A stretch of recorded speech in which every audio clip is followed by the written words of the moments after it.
오늘 말씀은 누가복음 14장 25절로 35절의 말씀입니다.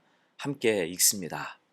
수많은 무리가 함께 갈새 예수께서 돌이키사 이르시되 무릇 내게 오는 자가 자기 부모와 처자와 형제와 자매와 더욱이 자기 목숨까지 미워하지 아니하면 능히 내 제자가 되지 못하고 누구든지 자기 십자가를 지고 나를 따르지 않는 자도 능히 내 제자가 되지 못하리라. 너희 중에 누가 망대를 세우고자 할진대 자기의 가진 것이 준공하기까지에 족할는지 먼저 앉아 그 비용을 계산하지 아니하겠느냐. 그렇게 아니하여 그 기초만 쌓고 능히 이루지 못하면 보는 자가 다 비웃어 이르되 이 사람이 공사를 시작하고 능히 이루지 못하였다 하리라. 또 어떤 임금이 다른 임금과 싸우러 갈 때에 먼저 앉아 1만 명으로서 저 2만 명을 거느리고 오는 자를 대적할 수 있을까 헤아리지 아니하겠느냐. 만일 못할 터이면 그가 아직 멀리 있을 때에 사신을 보내어 화친을 청할지니라. 이와 같이 너희 중에 누구든지 자기의 모든 소유를 버리지 아니하면 능히 내 제자가 되지 못하리라. 소금이 좋은 것이나 소금도 만일 그 맛을 잃으면 무엇으로 짜게 하리요.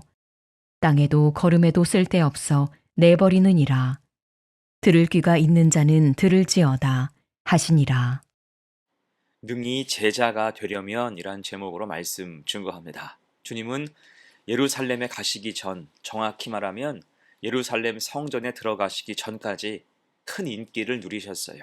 가는 곳마다 인산인해를 이루었죠. 문제는 주님을 쫓는 사람들의 마음이 그 겉모양과는 달리 신실하지 않았다는 것입니다. 저마다 다른 생각들로 가득했어요. 어떤 사람은 주님을 랍비로 여겼죠. 또 어떤 사람은 주님을 공짜 밥을 주는 사람 혹은 기술 좋은 의사 정도로 생각했습니다. 그리고 주님을 정치적인 목적을 위한 도구로 생각하는 사람도 있었어요. 이에 오늘 본문에서는 주님이 그들을 보고 멈추셔서 말씀하십니다. 모두 3번 같은 취지의 말씀을 하고 계시죠. 오늘 26절 맨 끝입니다. 능히 내 제자가 되지 못하고, 그리고 27절과 33절의 맨 끝입니다. 능히 내 제자가 되지 못하리라. 모두 부정문의 형태로 말씀하고 있죠. 곧 그들이 잘못 생각하고 있는 것들을 지적하신 것입니다. 대신 능히 제자가 되려면 진짜 믿음의 가치가 무엇이고 제자의 자격이 무엇인지 말씀해 주십니다. 이를 크게 3가지로 생각해 봅니다. 첫 번째, 주님을 더 사랑해야 한다는 거예요. 여러분, 우리 믿음의 핵심은 주님을 사랑하는 것입니다. 26절 보세요. 무릇 내게 오는 자가 자기 부모와 처자와 형제와 자매와 더욱이 자기 목숨까지 미워하지 아니하면 능히 내 제자가 되지 못하고. 사실 이 말씀이 주는 어감은 썩 좋지 않습니다. 미워하라고 하시죠. 그래서 26절을 문자적으로 보면 우리가 미워해야 하는 대상이 누굽니까? 자기 부모와 처자와 형제와 자매를 미워하라. 심지어 자기 목숨까지 미워하라 말씀하고 있습니다. 이 부분 오해하지 말아야 돼요. 여기서 말씀하는 미워하라의 원어적인 뜻은 덜 사랑하라 라는 뜻입니다. 그러면 덜 사랑하는 게 무엇일까요?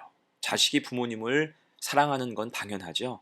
처자를 사랑하는 것도 당연합니다. 자기 목숨을 사랑하는 것은 너무나 당연한 일이죠. 그래서 덜 사랑하라는 것은 이 사랑을 줄이라는 뜻이 아닙니다. 그들은 그대로 사랑하되 그것보다 주님을 더 사랑하라는 뜻입니다. 여러분, 성도는 늘 주님에 대한 사랑, 주님의 것을 우선 챙길 수 있어야 돼요. 하지만 주님이 뒷전일 때가 얼마나 많습니까? 다른 몫은 다 챙기면서 주님 몫을 챙기지 않을 때가 많아요. 그저 남는 것, 여분과 잉여의 것이 주님 몫이 될 때가 많습니다. 솔직히 덜 사랑해서 그런 거예요. 사랑하지 않기에 뒤로 밀리는 것입니다. 예배 드리는 것만 봐도 그렇죠. 기분 따라 예배 드리는 것, 자기 스케줄 따라 예배를 미루는 것, 예배에 늦는 것, 이것은 주님을 향한 사랑이 그만큼 희미한 증거라고 할 수가 있는 거예요. 하지만 여러분, 주님이 그런 취급받으실 분입니까? 아니죠. 주님은 우리를 생명보다 사랑하셨습니다. 물과 피를 다 쏟으셨어요. 십자가 보혈로 죄에서 우리를 구원해 주셨습니다. 그래서 우리가 그 사랑을 안다면 당연히 주님을 더 사랑할 수 있어야 하는 거예요. 그렇게 주님을 신뢰하고 사랑할 때 믿음은 견고해지고 삶의 질서는 분명해지는 것입니다. 예배에 집중하고 말씀을 가슴에 새기며 헌신하는 기쁨이 생길 수 있는 거예요. 그렇게 최고의 사랑을 주님께 내어드릴 수 있는 복된 성도가 되시기를 축원합니다. 아멘. 두 번째예요. 진짜 제자의 자격 두 번째, 기꺼이 십자가를 질 수 있어야 됩니다. 27절 보세요. 누구든지 자기 십자가를 지고 나를 따르지 않는 자도 능히 내 제자가 되지 못하리라. 아멘. 이 말씀은 말 그대로 십자가를 지라, 진심으로 주님을 따르라는 것입니다. 하지만 그 길이 쉬운 길이 아니죠. 그 길이 얼마나 험한지 십자가에 비유하고 있습니다. 그러니 내 힘이 아니라 오직 믿음으로 행해야 한다는 거예요. 사실 우리의 믿음 생활이 그렇습니다. 믿음이 가득 채워지지 않으면 자꾸 흔들려요. 출렁이면서 자꾸 계산하게 되는 것입니다.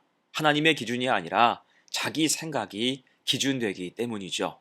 여러분, 엘리야가 탈진한 이유가 무엇입니까? 정확히 말하자면 자기 기준, 자기 생각이 너무 앞서 있었기 때문이에요. 엘리야는 갈멜산에서 우상 숭배자들과 싸울 때 그는 그 자리에서 모든 싸움이 이제 끝날 줄 알았어요. 결판 나겠구나. 그도 그럴 것이 엘리야는 그 한 번의 싸움을 위해서 모진 고생을 했기 때문이에요. 가뭄의 한 복판에서 고군분투했었지요. 이제 승리하면 그 모든 게 다 끝날 줄 알았습니다. 고생한 것을 보상받을 줄 알았어요. 그런데 승리하고 나서도 별반 달라진 게 없는 것입니다. 도리어 이세벨은 더 흉폭해져서 날뛰고 있어요. 거기서 기대가 다 무너지고 만 거죠. 마음대로 되는 게 하나도 없다고 느낀 것입니다. 그때 엘리야가 낙심한 거죠. 겉으로는 육체의 피로 곤고함이 탈진의 이유였지만 본질적인 원인은 자기 생각이 다 충족되지 않았기 때문이에요. 한마디로 믿음이 채워지지 않아서 시험이 몰려온 것입니다. 여러분, 우리도 그렇습니다. 우리도 믿음의 길을 가면서 불평과 불만이 많아질 때가 있어요. 시험이 올 때가 있고 탈진과 낙심으로 이어지기도 합니다. 왜일까요? 그것이 주님 때문일까요? 주님 탓일까요? 아니죠. 사실은 자기 기준 때문이에요. 자기 기준이 채워지지 않으니까 불평과 불만이 생기는 것입니다. 그러니 우리는 흔들릴 때 그대로 흔들리지 말고 다시 십자가를 붙잡고 집중해야 하는 것입니다. 주님은 십자가를 지고 나를 따르라 말씀하셨어요. 그러니 우리가 할 일은 묵묵히 십자가를 지고 따르는 거예요. 같은 의미로 요한계시록 2장 10절을 보면 주님이 우리를 향해서 내가 죽도록 충성하라 라고 말씀하시죠. 여기서 죽도록 충성하라 뜻이 뭡니까? 말 그대로 충성이 먼저라는 거예요. 딴 생각, 딴 기대하지 말라는 겁니다. 그럼 그렇게 충성했을 때 정말 주님이 죽게 놔두십니까? 아니죠. 그 다음 이어진 말씀이 무엇입니까? 내가 죽도록 충성하라 그리하면 내가 생명의 관을 너에게 주리라. 아멘. 부으시는 은혜가 있음을 약속하고 계십니다. 그래서 진짜 제자는 자기 십자가를 내 힘과 능력과 생각이 아니라 믿음 가지고 지고 가는 사람이에요. 그렇게 견고한 믿음으로 이 땅을 살아가는 거룩한 성도가 되시기를 간절히 축원합니다. 아멘. 세 번째예요. 진짜 제자의 자격 마지막 셋째, 소유가 아니라 존재로 인해서 감사할 수 있어야 됩니다. 여러분, 사람은 누구나 하나님의 축복으로 살아요. 이때 축복의 크기와 깊이는 사람마다 다를 수 있습니다. 하나가 있으면 하나가 없을 수 있고 하나가 깊으면 하나가 얕을 수 있어요. 무슨 뜻입니까? 주신 분이 하나님이시라는 거예요. 그 하나님을 신뢰할 때 감사할 수 있고 충분히 행복할 수 있다는 거죠. 그런 의미에서 주신 말씀이 28절 이하 32절의 말씀입니다. 이 말씀의 핵심을 이야기한다면 28절, 망대를 세우는 사람, 건축하는 사람이 건축을 시작하기 전에 비용을 계산하는 것은 당연하다는 것입니다. 시작은 했는데 공사비가 부족하면 중간에 부도가 날 수 있기 때문이에요. 또한 31절, 전쟁을 할 때 싸울 만한 자와 싸우라는 거지요. 지는 싸움은 애초에 하지 말라는 것입니다. 한마디로 자기 주제를 알라는 거예요. 사람의 힘과 소유는 결국 한계가 있다는 거지요. 하지만 끝끝내 자기 소유와 힘만을 의지할 때 그 한계에 직면하고 실패하고 낙심할 수밖에 없는 상황이 올 수 있다는 것입니다. 자, 그런 의미에서 우리 모두에게 주시는 주님 말씀이 무엇입니까? 33절 같이 읽어요. 이와 같이 너희 중에 누구든지 자기의 모든 소유를 버리지 아니하면 능히 내 제자가 되지 못하리라. 아멘. 소유를 버리지 아니하면 제자가 되지 못한대요. 다른 말로 자기 힘과 소유를 자랑하지 말라, 의지하지 말라, 자만하지 말라. 그런 상태로는 주님의 제자가 될 수 없으니 늘 겸손하라는 것입니다. 여러분, 그래서 진정한 제자의 자격이 무엇입니까? 내 모든 것이 주님의 은혜임을 알아야 돼요. 내게 힘이 있고 풍성한 소유가 있어서 그로 말미암아 내가 사는 게 아니라 주님이 함께 계시고 은혜 주셔서 지금 내가 살 수 있다는 것입니다. 그래서 성도는 어떤 소유가 아니라 하나님 앞에 선 존재임으로 인해서 기뻐할 수 있어야 됩니다. 그럴 때 겸손하게 주님의 일을 감당할 수 있겠죠. 이게 참 제자가 되는 길입니다. 그 비밀을 잘 깨우쳐서 믿음이 큰 자로 살아가는 복된 성도가 되시기를 축원합니다. 아멘. 이제 말씀을 정리합니다. 주님은 세상에서 사람들의 편의와 탐욕으로 들쑥날쑥한 본인의 가치를 분명히 하셨어요. 주님은 그리스도이시라는 거죠.